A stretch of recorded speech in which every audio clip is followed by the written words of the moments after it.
제81화 3번 웃고 3번 울다. 제1장 조조를 구한 장효는 강기슭으로 올라가 말을 구해 타고 조조와 함께 달아났다. 그러나 북군은 이미 큰 혼란에 빠져 있었다. 공의 한당이 자욱한 연기를 무릅쓰고 불 속으로 돌진하여 조조의 수상군영을 공격하고 있을 때 갑자기 군사 하나가 알렸다. 고모의 키 쪽에서 어떤 사람이 장군의 자를 부르고 있습니다. 한당이 가만히 들어보니 이런 소리가 들렸다. 공이, 나 좀 구해주시게. 한당이 말했다. 이건 황공복의 목소리다. 빨리 구하거라. 수하들이 환계를 찾아 강물에서 건져 올렸다. 그는 본래 물의 성질을 잘 알고 있어 한겨울 추위 속에 갑옷을 입은 채 강물로 빠졌어도 목숨을 보존할 수 있었던 것이다. 그러나 화살을 맞은 어깨의 상처가 깊었다. 장군, 잠시만 참으시오. 한당은 화살대를 이빨로 물어 뽑아냈지만 대만 뽑히고 촉은 여전히 살 속에 박혀 있었다. 한당은 급히 젖은 옷을 벗기고 칼끝으로 도려내듯 촉을 빼낸 다음 깃발을 찢어 상처 부위를 동염했다. 그리고 자기 전포를 벗어 황계에게 입히고 우선 다른 배에 태워 본영에서 치료를 받도록 조치했다. 이날 장강은 화염으로 가득 찼고 함성은 땅을 흔들었다. 왼편으로는 한당과 장음이 적벽 서쪽에서 쳐들어왔고 오른편으로는 주태와 진무가 적벽 동쪽에서 쳐들어왔으며 한가운데로는 주유 정보 서성 정봉의 대규모 선단이 일제히 공격해 들어왔다. 불길이 가는 곳에 병사들이 따르고 병사들은 불의 위세에 기댔으니 이것이 이른바 삼강수전이여 적벽대전이었다. 조조군은 창에 찔리고 화살에 맞고 불에 타고 물에 빠져 죽는 자가 이루 헤아릴 수 없을 정도였다. 처절했던 적벽대전에 대해 훗날 이태백은 이렇게 읊었다. 위호가 한판부터 자웅을 겨룰 때 적벽의 노선들이 비로 쓸듯 사라지고 타오르는 불길에 구름바다 이루던 이곳에서 주유가 조조를 무찔렀네. 또 누군가는 이렇게도 읊었다. 산 높고 달은 작고 물길은 아득한데 옛 왕조 아웅다웅 한숨지며 돌아보니 강남은 조조 맞을 마음이 없더랬고 동풍은 주유 편들 마음이 있었구나.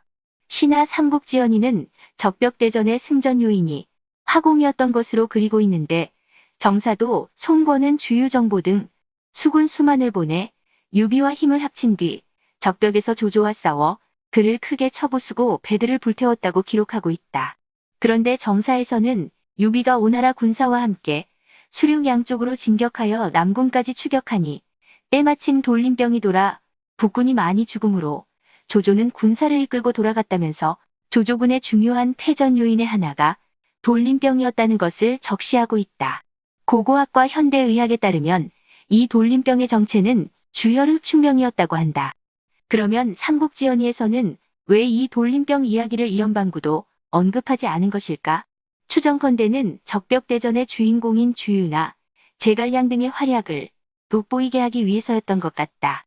전염병에 걸려 비실거리는 조조군을 상대로 싸웠다면 아무래도 주인공들의 활약이 빛나 보이지 않았을 터인 말이다. 적벽대전은 남쪽으로 내려온 조조군이 강릉을 점거한 뒤 반년쯤 지난 뒤에 일어났다.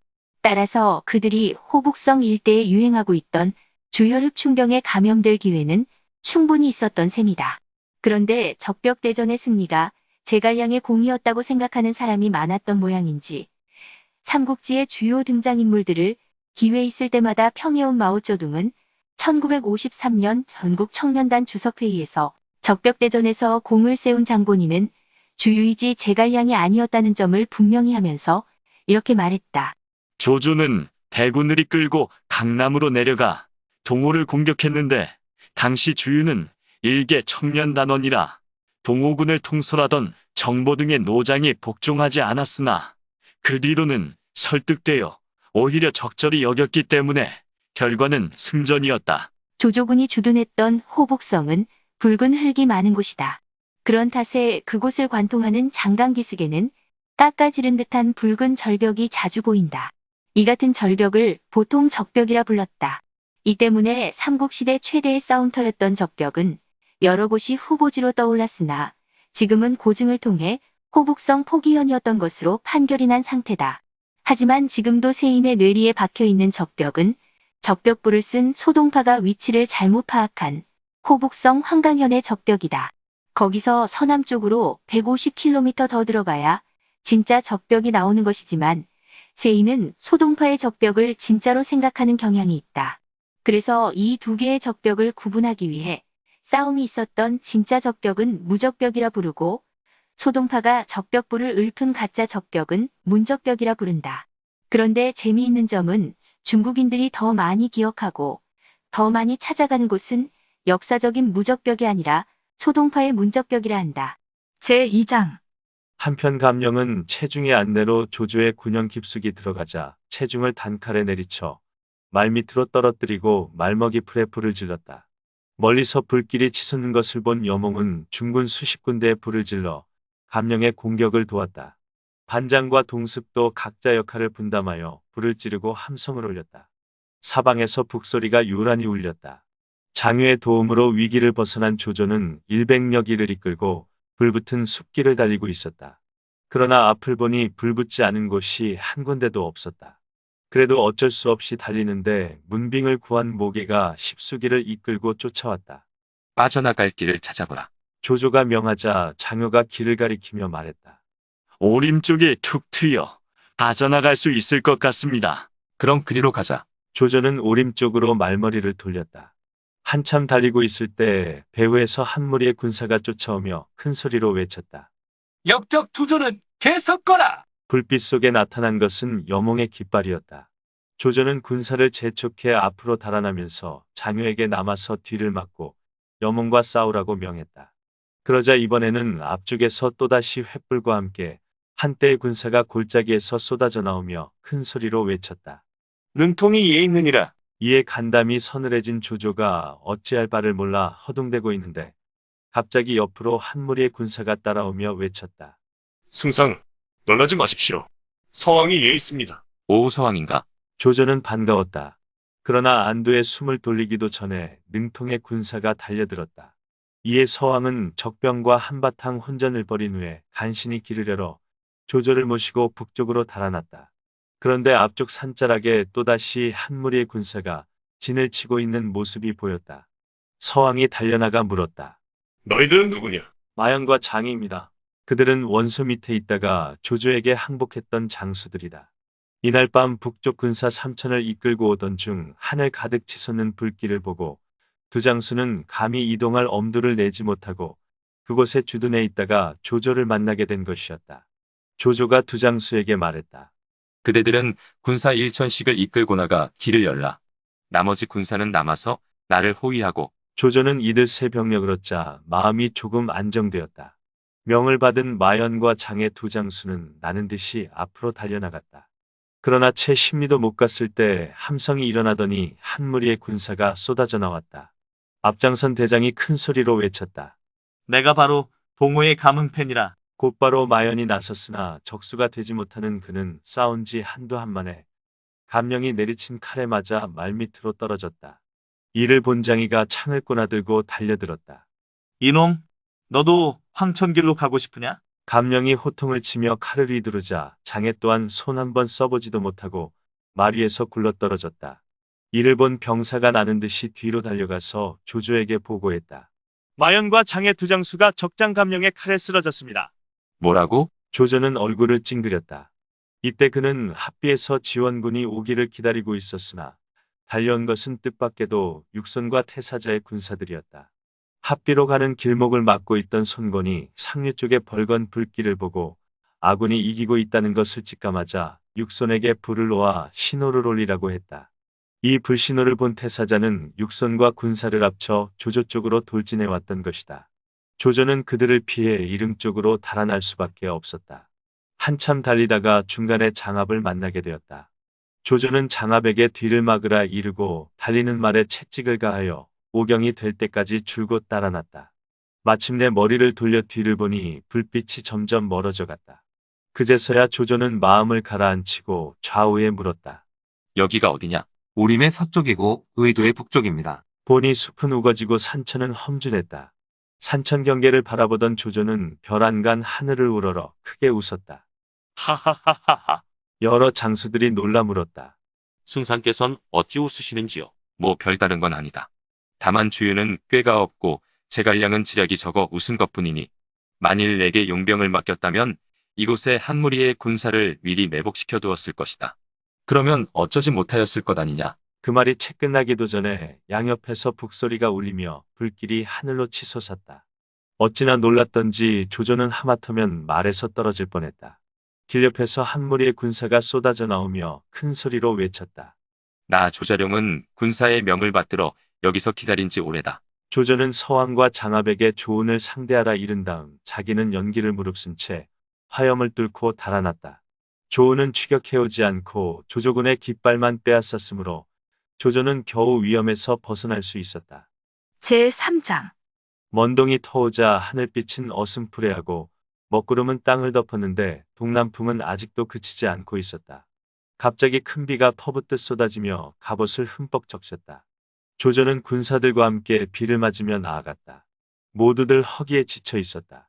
조조는 군사들에게 영을 내려 마을로 들어가서 양식을 빼앗고 불씨를 찾아오도록 했다. 그 뒤 밥을 막 짓고 있을 때 뒤쪽으로 한 무리의 군사가 추격해왔다. 당황한 조조는 허둥거렸다. 하지만 알고 보니 그들은 이전과 허저가 여러 책사들을 보호하며 이끌고 온 군사들이었다. 이에 조조는 대단히 기뻐했다. 그는 가던 길을 그대로 가라면서 덧붙여 물었다. 저 앞은 어딘가? 누군가 대답했다. 한쪽은 남이릉으로 가는 큰 길이고 다른 한쪽은 북이릉으로 가는 산길입니다. 조조가 물었다. 남군 강릉현으로 가려면 어느 쪽으로 가는 것이 가까운가? 남이릉 길을 취해 호로구를 지나는 것이 가장 가깝습니다. 그럼 남이릉으로 가자. 조조의 지시에 따라 무리가 이동했다. 하지만 호로구에 이르자 군사들은 허기에 지쳐 걷지를 못했고 말들도 지쳐 길바닥에 주저앉는 것들이 많았다. 조조는 앞선 군사들에게 잠시 쉬라는 지시를 내렸다. 마리에 솥을 실은 병사도 있었고 마을에서 빼앗은 양곡을 지닌 병사도 있었다. 곧 산자락 마른 땅을 골라 솥을 걸고 밥을 지으면서 말을 잡아 고기를 구워 먹으려고 했다. 그리고 밥 짓는 동안 젖은 옷들을 벗어 바람에 말리고 안장을 내리고 풀어놓은 말들로 하여금 풀뿌리를 뜯어먹게 했다. 하하하하하하. 성근 숲 밑에 앉아있던 조조는 고개를 젖힌 채 갑자기 큰 소리로 웃기 시작했다. 옆에 있던 관원들이 놀라 조조에게 물었다. 승상께선 아까도 주유와 제갈량을 비웃으시다가 조자룡을 불러들여 많은 인마를 잃었는데 지금은 또 어찌하여 웃으십니까? 아무래도 제갈량과 주유의 지략이 모자란 것 같아 웃은 것이다.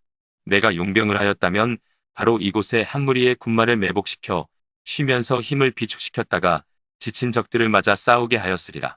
그런다면 우리가 목숨을 건진다 하여도 중상은 면하지 못하였을 터인데 그들의 식견은 거기까진 미치지 못하였구나. 그래서 웃은 것이다. 그 말이 그치기도 전에 전군과 후군에서 일제히 함성이 일어났다. 깜짝 놀란 조조는 갑옷도 버린 채 말에 올랐다. 군사들 중엔 놓아먹이던 말을 거두어 타지 못한 자도 많았다. 벌써 사방에는 불길이 치솟고 연기가 산허기를 가득 메웠다. 그때 한 무리의 군사가 전투태세를 취하는데 보니 앞장선 대장은 다름 아닌 연나라 곧 연군 출신의 장비였다. 그는 장팔 사모를 비껴들고 말을 세운 채 호통쳤다. 역적조조야. 어디로 달아나느냐? 군사와 장수들은 장비를 보자 모두 간담이 서늘해졌다. 허전은 안장도 얹지 않은 말을 타고 장비에게 덤벼들었다. 장효와 서왕도 말을 달려 협공했다. 이렇게 양쪽 군마들이 뒤엉켜 한바탕 혼전을 벌이는 사이에 조조는 말머리를 돌려 달아나고 장수들도 그곳을 벗어나 도망쳤다. 뒤에서 장비가 추격해왔다. 조조는 정신없이 달아났다. 추격병이 점점 멀어지는 것 같아 뒤를 돌아보니 여러 장수들이 죄다 부상을 입고 있었다. 이에 암담한 기분으로 가고 있을 때 앞서 달리던 군사 하나가 조조에게 달려와서 물었다. 앞에 쌍갈래길이 나 있는데 어느 쪽으로 가시겠습니까? 어느 길이 가까운가? 큰 길은 평탄하지만 50여리가 멀고 화영도로 통하는 오솔길은 50여리가 가깝습니다. 그러나 길이 비좁고 험한 데다 구덩이가 많아 가기 어렵습니다. 조조는 잠시 생각하더니 옆에 있던 병사에게 영을 내렸다. 너는 지금 산 위로 올라가서 두 길을 자세히 살펴보고 돌아오라. 이윽고 그 병사가 돌아와서 아뢰었다. 오솔길 산자락 몇 군데서는 연기가 피어오르고 큰 길 쪽에는 아무런 움직임도 보이지 않습니다. 조조는 앞서가는 군사들에게 전했다.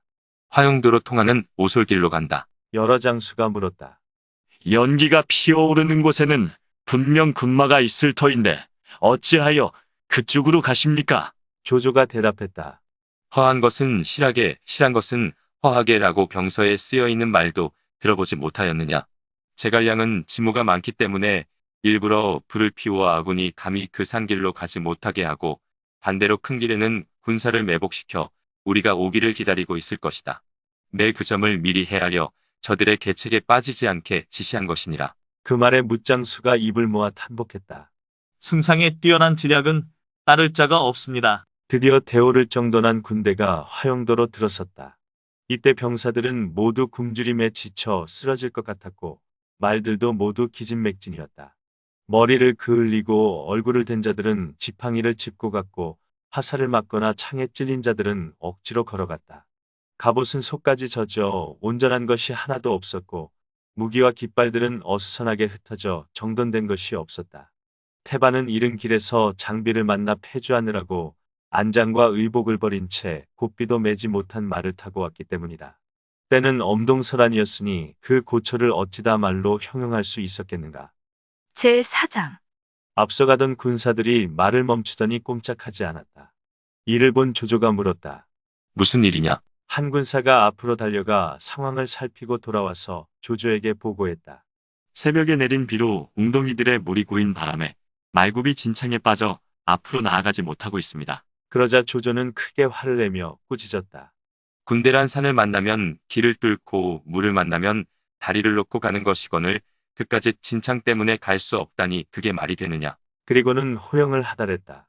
노약자와 부상병은 천천히 뒤따르게 하되 건장한 자들은 흙을 짊어지고 섭을 묶으며 풀을 나르고 갈대를 옮겨 길에 웅덩이를 메우라.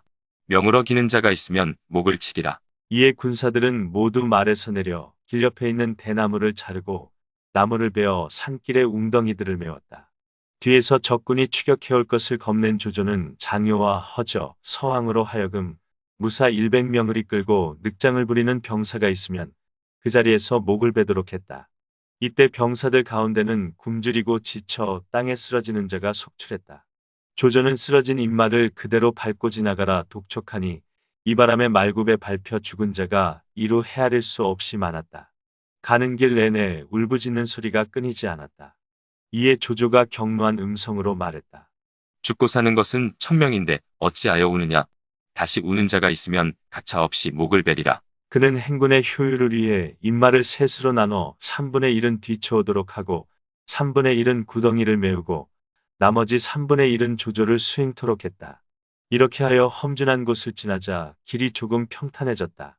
조조가 돌아보니 자신을 따르는 무리는 300여기에 지나지 않았다. 갑옷이나 전포를 제대로 갖춰 입은 병사는 하나도 없었다. 어서 가자. 조조가 재촉하자 장수들이 간청했다. 말들이 너무 지쳐 있어 잠시 쉬어가는 게 좋겠습니다. 그러나 조조는 그 청을 물리쳤다. 형주까지 가서 쉬더라도 늦지 않을 것이다. 그렇게 행군을 강행한 지 면리 못 가서였다. 조조가 마리에서 채찍을 높이 쳐들더니 큰 소리로 웃기 시작했다. 하하하하하하. 조조가 웃을 때마다 어려운 일이 닥치므로 장수들은 불안한 눈빛으로 물었다. 승상께선 어찌 또 웃으시는지요? 모두들 주유와 제갈량이 슬기가 풍부하고 꾀가 많다고들 하지만 내가 보기엔 역시 무능한 자들이야. 만일 이곳에 한 무리의 군사를 숨겨놓았다면 우리 모두 속수무책으로 사로잡히지 않았겠느냐. 아니나 다를까. 그 말이 채 끝나기도 전에 쿵 하고 포소리가 울리더니 양쪽에서 500명의 무사들이 쏟아져 나와 전투 대형을 벌이는데 앞장선 장수는 다름 아닌 관우였다. 청룡도를 비껴든 그는 적토마를 탄 채 길을 가로막았다. 이를 본 조조의 군사들은 혼비백산하여 얼굴을 서로 쳐다보며 어쩔 줄 몰라 했다. 우리 속담에 조조는 웃다 망한다는 말이 있다. 자신만만하여 웃다가는 언젠가 망신을 당한다는 뜻의 우리말 속담이 바로 삼국지연의의 이 대목에서 비롯되었다는 점이 흥미롭다. 웃다가 머쓱해진 조조가 말했다. 어차피 일이 되었으니 죽기로 싸울 수밖에 없다. 장수들이 말했다. 설령 사람은 겁내지 않는다 하여도 말들이 지쳐있으니 어찌 싸울 수 있겠습니까? 난감한 표정을 짓고 있는 조조에게 정욱이 말했다. 승상 낙담하지 마십시오. 저는 평소 운장의 사람됨을 잘 알고 있습니다. 윗사람에게는 오만하여도 아랫사람에게는 하대하지 않고 강한 자는 업신여기나 약한 자는 능멸하지 않습니다. 또 은혜와 원한이 분명하고 본래부터 신의가 뚜렷하지요. 승상께서는 지난날 그에게 은혜를 베푸셨습니다.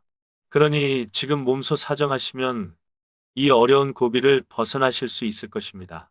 그렇구나. 조조 또한 관우의 인품을 잘 알고 있기에 정욱의 말을 따르기로 했다. 그래서 말을 몰고 나가 몸을 굽힌 뒤에 관우에게 말했다. 장군은 그동안 별거 없으셨소. 관우 역시 몸을 굽히며 대답했다. 관아목에는 군사의 영을 받들어 승상을 기다린 지 오래입니다. 내가 싸움에 지고 형세가 위태로워 이곳까지 왔으나 더는 갈 곳이 없구려. 장군께서 예정을 중히 여겨주기 바라오. 지난날 내가 승상에 두터운 은혜를 입은 것은 사실이지만 이미 알량과 문추를 죽이고 백마연의 포위를 풀어 은혜를 갚았습니다. 그러니 오늘의 일 어찌 사사로운 정 때문에 공적인 일을 그르칠 수 있겠습니까? 그러자 조조는 재빨리 관우가 중시하는 의리에 매달렸다. 장군은 5관문을 지나면서 내 부하 장수 6명을 죽인 오관참육의 일을 기억하지 못하오. 대장군은 신의를 중히 여겨야 하오. 장군은 춘추에 밝으면서 어찌 유공지사가 자타규자를 쫓던 일을 모르시오. 제5장 조조가 언급한 자탕유자는 활을 잘 쏘던 춘추시대 정나라의 대부였다.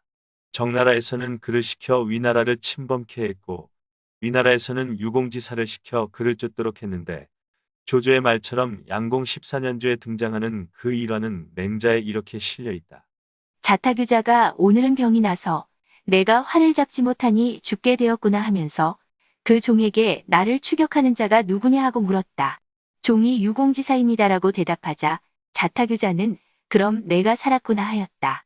종이 유공지사는 위나라에서 활을 가장 잘 쏘는 자인데 선생께서 살았다고 하시니 무슨 뜻인지요 하고 물으니 유공지사는 윤공지타에게서 활쏘기를 배웠고 윤공지타는 내게서 활쏘기를 배웠다. 윤공지타는 마음이 바른 사람이니 그가 취한 것도 반드시 마음이 바른 사람일 것이다라고 하였다. 유공지사가 와서 선생은 어찌하여 활을 잡지 않습니까 하고 물으니 자타규자가 오늘은 내가 병이 나서 활을 잡지 못한다 하고 대답했다. 그러자 유공지사는 저는 활쏘기를 윤공지타에게서 배웠고 윤공지타는 선생에게서 배웠으니 선생이 가르치신 궁도로 제가 차마 선생을 해칠 수는 없습니다. 그러나 오늘의 일은 임금께 명을 받은 일이니 제가 마음대로 그만둘 수는 없습니다 하더니 화살의 쇠퇴를 풀어 화살촉을 빼낸 다음 화살을 몇 대 쏘고 돌아갔다. 관우는 원래 의리가 산처럼 무거운 사람이었다. 당시 조조가 베푼 허다한 은희와 그 뒤 오관 참육의 일을 생각할 때 어찌 마음이 움직이지 않을 수 있었겠는가. 또 조조의 군사들이 모두 불안에 떨며 눈물을 흘리는 모습을 보자 그들을 차마 어찌해 볼 마음이 들지 않았다. 이에 말머리를 돌리며 군사들에게 명했다. 사방으로 흩어져 대응을 벌이라. 이는 사실상 조조를 놓아보내겠다는 의미였다. 조조는 관우가 말머리를 당겨 돌아서자 여러 장수들과 함께 그 사이를 뚫고 지나갔다. 관우가 몸을 다시 돌렸을 때 조조는 이미 장수들과 함께 저만큼 달아난 뒤였다. 순간 관우는 벼락치듯 호통을 쳤다. 모두 멈추어라. 이에 군사들은 모두 말에서 내려 울면서 땅에 엎드렸다. 관우는 더욱 차마 어쩌지 못하는 마음이었다. 이처럼 머뭇거리고 있는 사이에 장효가 말을 몰고 도착했다. 그를 보자 또다시 예정이 되살아난 관우는 한숨을 길게 내쉬더니 모두 놓아보내고 말았다. 이를 두고 뒷사람은 다음과 같이 읊었다. 조조가 패한 뒤에 화용도로 달아나다.